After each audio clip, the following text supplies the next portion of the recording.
Baie welkom almal wat vanaand ingeskakel is en kyk na Hoërskool Florida se eerste Jokfees aanbieding wat deur die graad 12 gedoen word. Net so 'n bietjie inligting wat ons alles doen.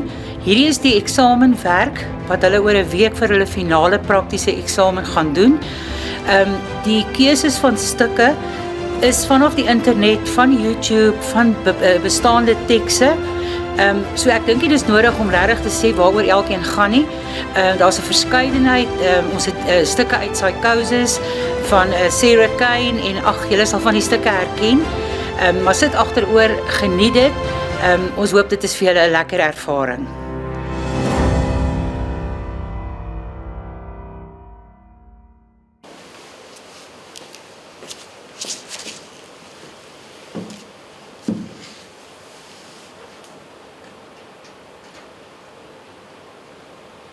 It wasn't for long. I wasn't there for long. But the taste of bitter black coffee reminds me of a medicinal smell of ancient tobacco. And it opens a wound from 2 years ago like a cadaver. A room of expressionless faces staring blankly at my pain. So evil must be intent. Doctor this and doctor that, doctor who's it, who thought to pop in and take the piss as well. In a hot tunnel of dismay, my humiliation complete. As I shake without reason and stumble over words because I have nothing to say about my illness.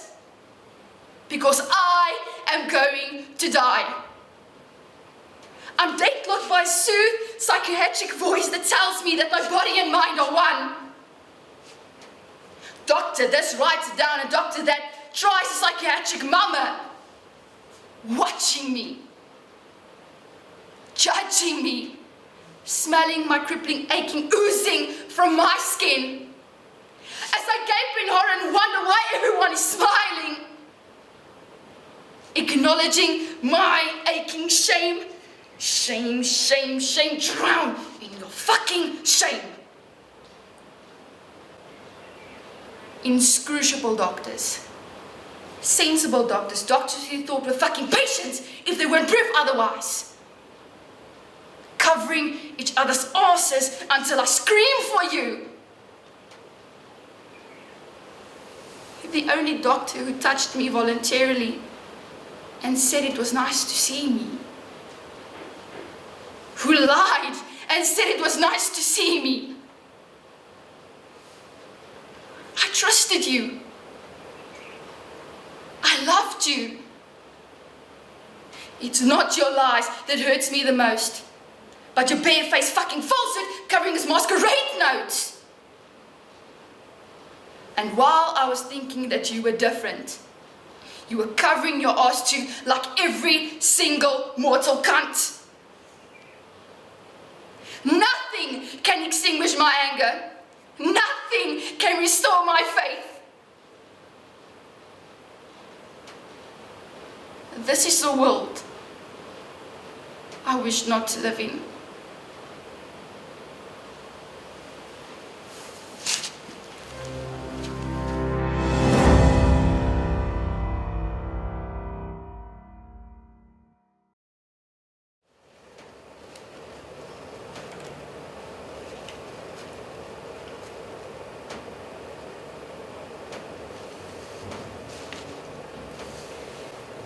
Wat soek jy hier, Wynand van Wyk? Hoekom veg jy nie teen die bliksems wat jou kind vermoor het nie? Jy het haar nie verdien nie. Verraaier. Kry jou stinkverraaiersgat weg van my dogtertjie af. Gaan na jou kakies toe. Hierdie is my kind se graf. En julle het haar doodgemaak. Gaan na die helhonde toe wat 'n fees maak van ons kinders se lyke. Gaan na jou ou groot T Victoria toe wat kinders verslind om haar grypsig te voer. Of na daardie telg van haar wat net aanhou aas nou dat sy gevrek het. Jy is laar as 'n hond wat toekyk hoe die ou teefse werpsel ons kinders soos 'n feesmaal opvreet. Hierdie moordenaars verdien net die dood. Vir wat probeer jy nie soos 'n man soveel van hulle vrek kry as moontlik nie? Hoekom help jy nie om die vloeke in die see te jaag nie? Is jy te veel van 'n lafaard om hulle behoorlik te haat? Loop, kom weg van my kind se graf af. Jy het haar nie verdien nie. Jy het my Drienaatjie nooit verdien nie. En jy kom nie weer naby nie, want is jy en jou kakies wat my kind vandag in haar graf het.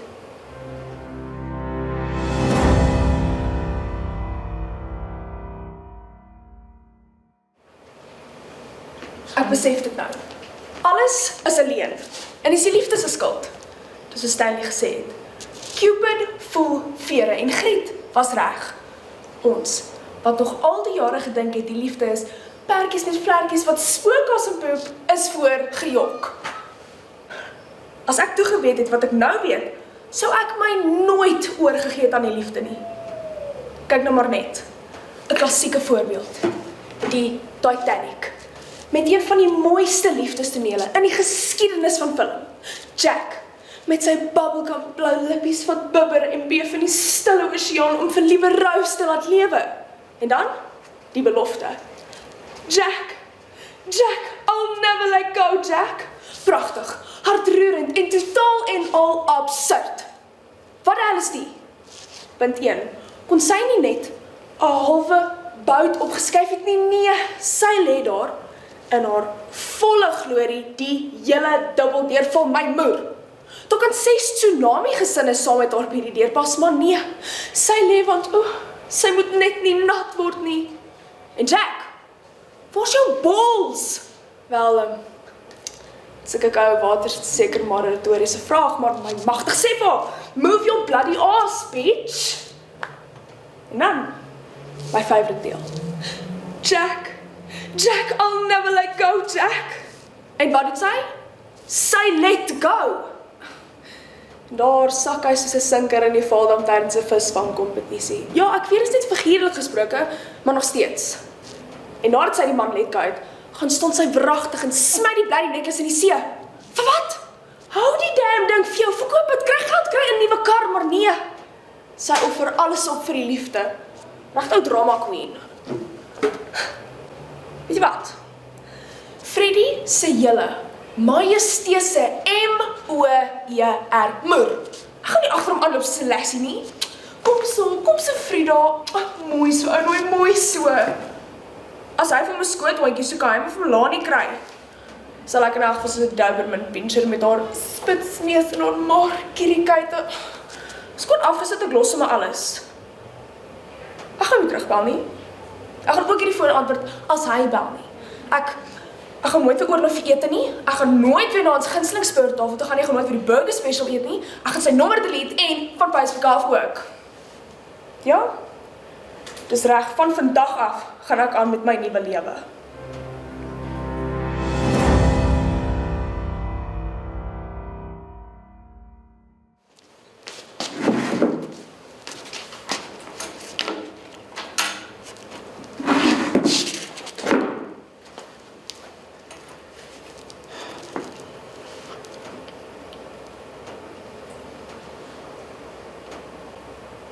Wat sê jy daar? Wat sê jy daar? Nog een woord en ek sluit u op. Wie dink u is jy om onrus en revolusie in hierdie polisiekantoor te kom stook? Dis u geluk dat ek 'n goeie hart het. Dis genoeg. Maak dit hier weg om voor ek my bedink. Nog 'n anarchis. Sal my oog op hom moet hou.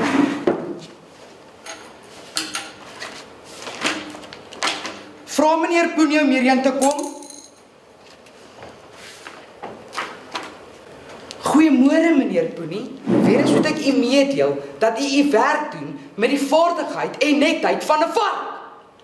As dit so aangaan, sal ek verplig wees om u te ontslaan of u rang te verlaag. Honderde male meneer Poenie het ek gevra dat u deur my pos kan gaan, sodat ek my werk, lesenaar en gedagtes agter mekaar kan kry. En wat gebeur? Ek kon net so wat die volkslied uit my oor uitgevluit het. Dit is hoe min dit gehelp het. Kyk hierna. Klag van 'n kamermeisie oor haar werkgewer wat haar probeer verlei het. Wat het dit met my te doen? Raak ontslae daarvan. 'n Kok wat 'n week lank nie haar loon gekry het nie. Dit is vir die magistraat om te besleg, nie vir my nie. Klag deur sekere so en so oor 'n taksiman wat onwelvoelige taal gebruik het. Verstommend. Is dit veronderstel om onder my aandag te kom? Dit lyk my, meneer Poenie, of u toegewikkel is in 'n wolk van die drome oor die liefde, of ek het die intelligensie oorskat. Dit is die laaste strooi. Totsiens, meneer Poenie.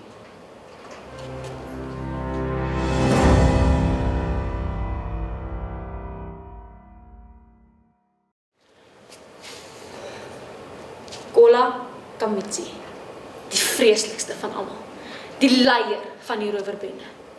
Hy het die arme mense vermoor, sommer so vir die grap, sommer om te kyk of sy geweer nog goed skiet.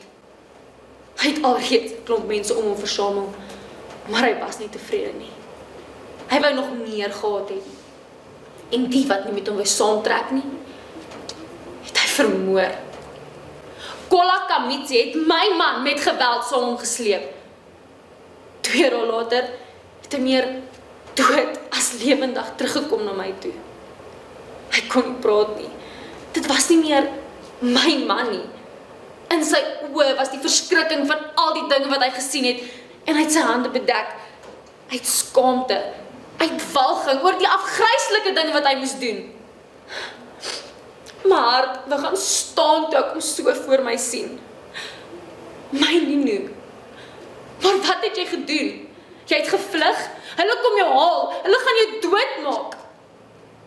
Maar hy het voor die vuur gesit, voor hom uitgestaar en niks gesien nie. Net gesê, liewers dood. Niks meer nie. 3 dae lank het hy weggekruip. Die 4de het hy uitgegaan. Toe word dit aand. Ek het gewag en gewag, maar ek het reeds verneem na die 6de dag dat Kola Kamitsi en sy bende in die buurt van Montelusa is. Dit was 'n winderige dag. Dit was asof die vermoordes op wraak geroep het. Daar was 'n klooster met 'n groot ommuurde binnehof. Ek het geklop en uiteindelik het iemand vir my oopgemaak. Maar wat ek gesien het, in hulle hande, hulle het gespeel. Daar in die binnehof, rolbal, maar met die koppe van mense. Swart, vol modder. Hulle het die koppe aan die hare vasgehou. En een van daai balle, dit was my man.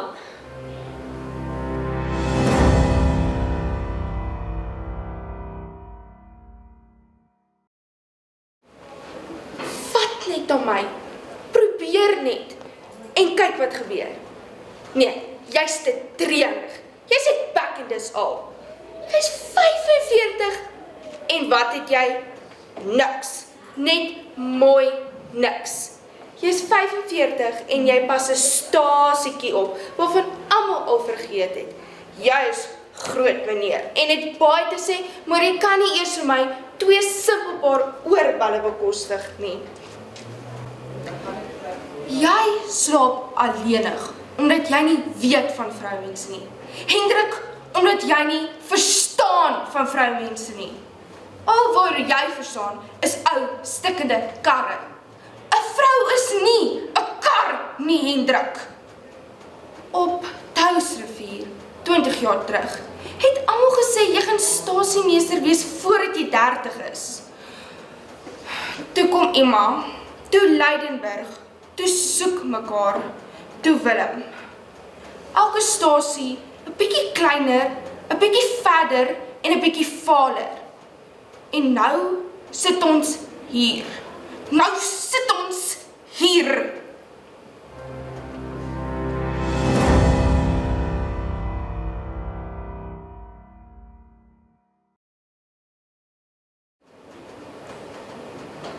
I've been standing with you.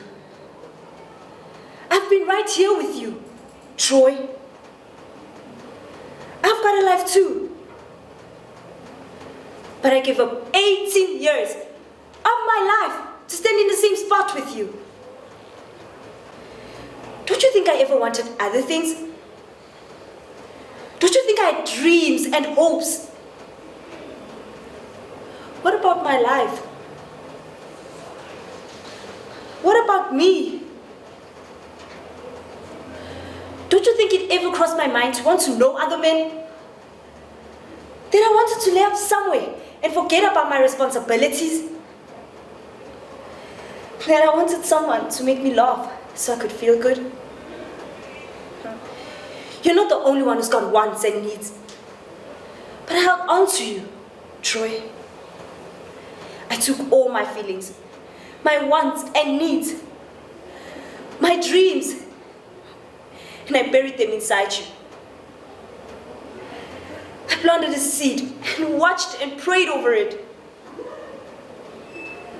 I planted myself and waited to bloom.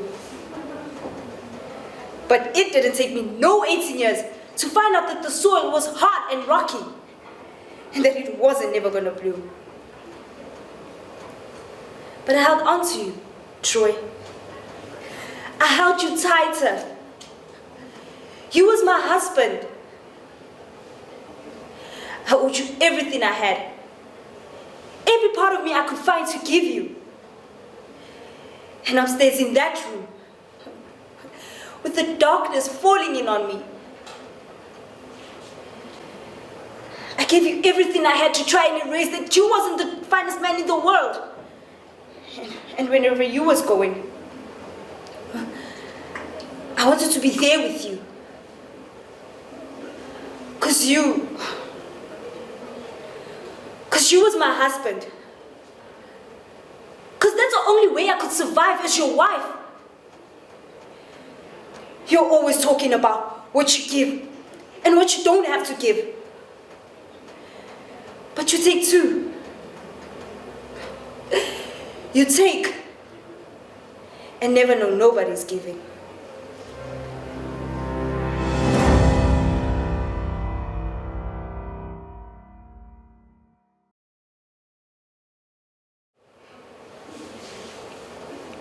Hoe is dit moontlik dat twee mense soos ons daaraan kon dink om te trou? Komete, elkeen op hul eie baan. En tog, daardie eerste ruk sonder jou was dit hel gewees. Ek het snags wakker geword en ek het na jou verlang. Die hele nag deur. Ek was siek van verlange, pyn, vernedering.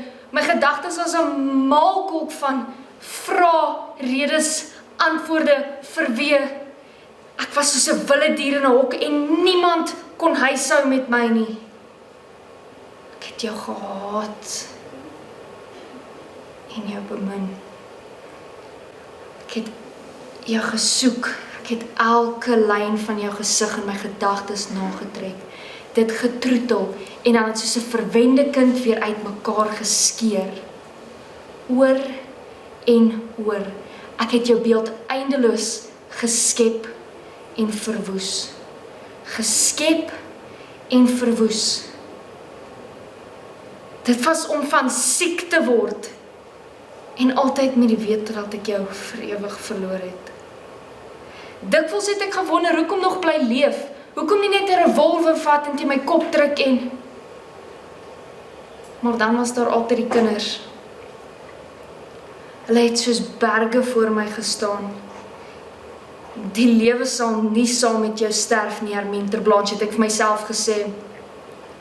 Al die onheil sal bly, al die eensaamheid, al die pyn en al die skoonheid. Geniet die skoonheid en jou kinders. Dis mos al wat die moeite werd is. Ek kan jou als vergeef, Herman. Maar dat jy pad gegee het, toe Maryke in die hospitaal was, tot die dood toe siek.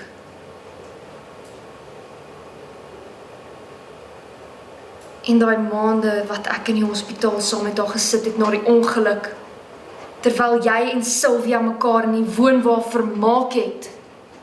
Hoe kon jy, Herman? Hoe kon jy?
Kyk hoe lyk my kop. 'n Vrou se hare is tog al sieraad.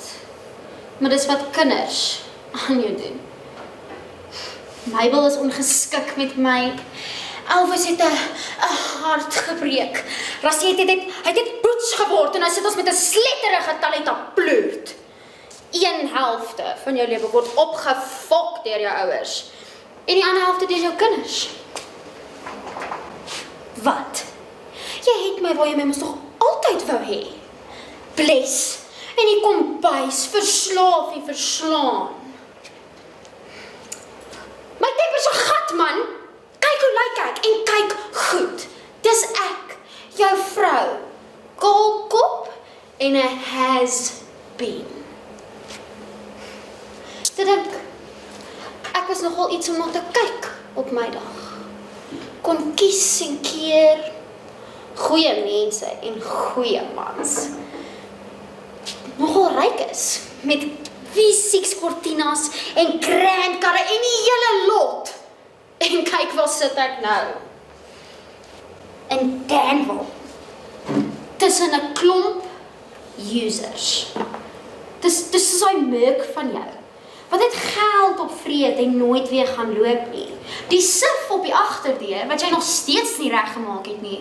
En die hare op my kop, wat nie weer gaan teruggroei nie.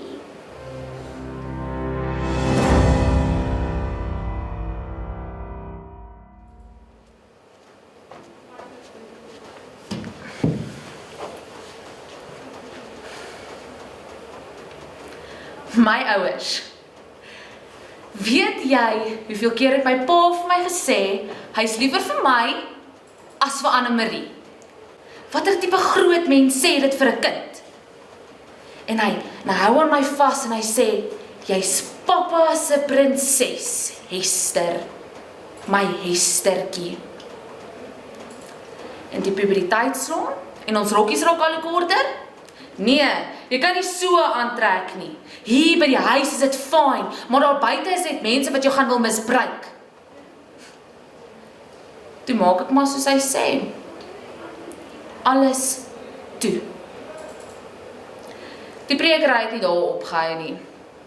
'n Dame se hare is nie so kort nie. 'n Dame dra blouse en rompe. 'n Dame sit nie so nie, gebruik nie sulke taal nie. Praat nie so met haar pa nie, vra maar vir jou ma. En toe, een Saterdag, toe sien ek vir die eerste keer 'n girl. Swart hare, tandpiercing, tipiese small town type. En Tannie Johanna van die tuisnywerheid hoor toe by Tannie Renay dat haar dogter, die hoofdogter, ek kan nie eens haar naam onthou nie, my gesien het. Vry, met 'n girl in die skool se paadjie. Ek kom een middag by die huis, my ma sit gehurk en stook die vuur onder daai. Hierdie is 'n graspainting van hom. En toe ek in die studeerkamer inloop, toe kyk hy vir my asof hy my die eerste keer raak sien. Hy druk my vas en hy sê, God weet, Hester. God weet, Hestertjie, maar ek is nog steeds liewer vir jou as vir Annemarie. En hy druk my so styf vas, dit voel of hy my bymekaar wil hou. Maar God weet, dis nie ons jou groot gemaak het nie. God weet, ons gaan hierdie ding uit jou uit moet dreig of slaan of dwing. God weet, jy is nie 'n prinses se gat werd nie. My ma sê niks. Sy sit gehurk en stook die vuur.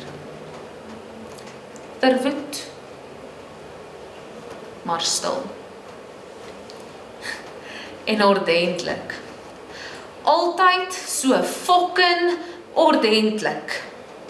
Weet, partykeer het sy so verwoed die vuur gestook dat die vonk en die koeltjies so oor die mat spat. Dalk het sy haar verbeel dat sy die eerste vrou kan wees wat wild om die vuur kan dans. Of dalk het sy gedink aan al die kere wat sy ja gesê het, wat sy eintlik wou nee sê. Ek weet nie eens of sy regtig kinders wou gehad het nie. Maybe een vir Annemarie, maar beslis nie vir my nie. God weet, Hester.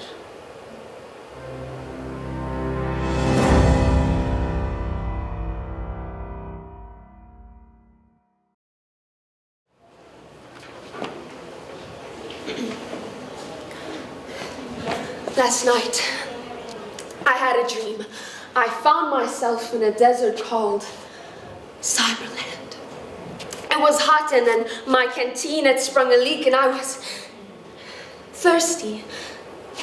Out in the abyss walked a cow, Elsie. I asked if she had anything to drink and she said, I am forbidden to produce milk. Here in Cyberland we only drink Diet Coke. She said, only thing to do is jump over the moon.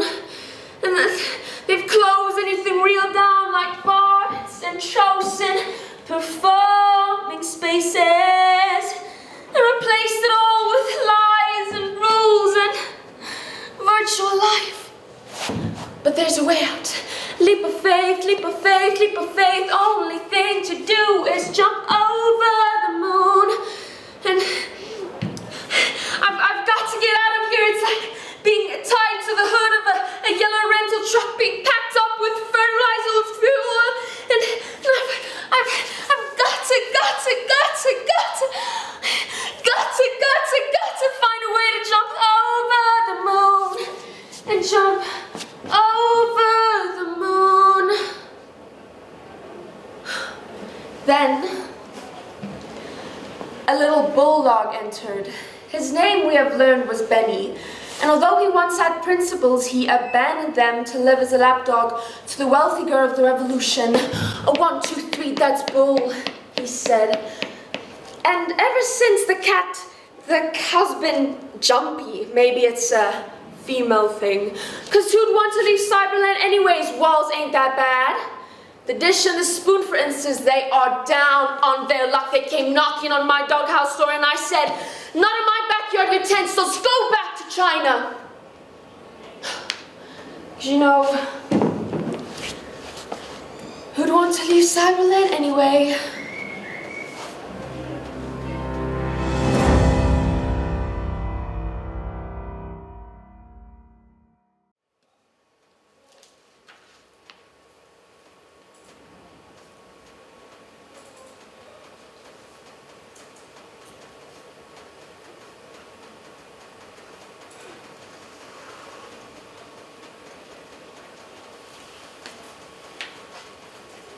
To love or not to love. We've all been in love, or at least I hope you've been lucky enough to experience it. We've all loved someone who didn't love us back. It hurts. You can't breathe, that's how much it hurts. Your heart is in your throat and you swallow your pride watching him walk around with your heart in his sleeve. You wish there was a switch that could turn off any and all emotion. You wish there was more faith, trust, and pixie dust. You wish for a Titanic moment. You wish for a kissing booth moment sealed by a kiss in the rain. Your first kiss. You write about it in your To All the Boys I Loved Before book. But then you start to realize that your feelings are more intense than you could have ever anticipated. And you can't express it because his heart is in someone else's sleeve.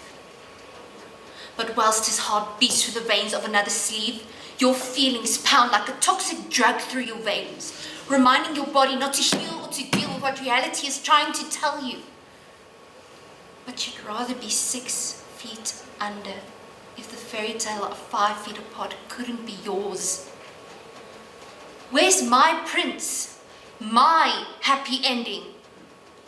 The Jack with who I'd rather die than have to live without?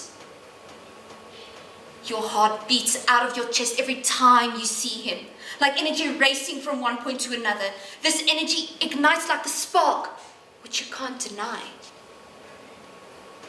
You don't choose it. It just happens. The dream guy is never the guy you planned on falling in love with. He's not the picture you had in your head. But somehow, this picture has turned your world technicolor and taking it from 2D to 3D, making you see things that aren't even there. Until the power outage called reality strikes. And it takes this 3D picture to nothing more than me. Prematurely dreaming, hoping, praying for this fairy tale written by Walt Disney. And that's the problem. Directors making us believe that we will meet someone who will be our sun and moon, who will come to see if a slipper made of glass will fit my all-star shaped feet. And that's reality. Reality is you can't go walking on glass, kissing toads, or sleeping for years on end. But you can hope. And you can love.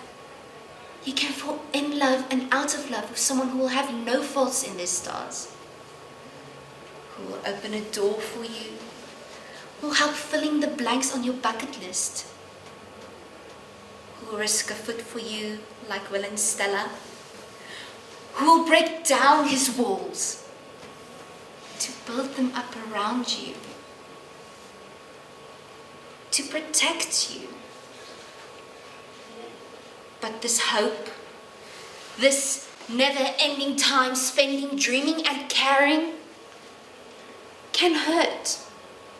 It does hurt.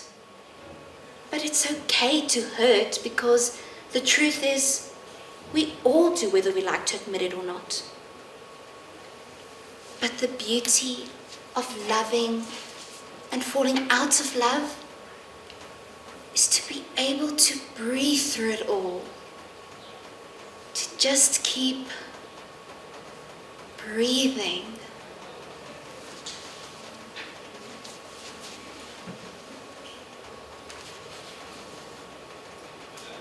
To love or not to love.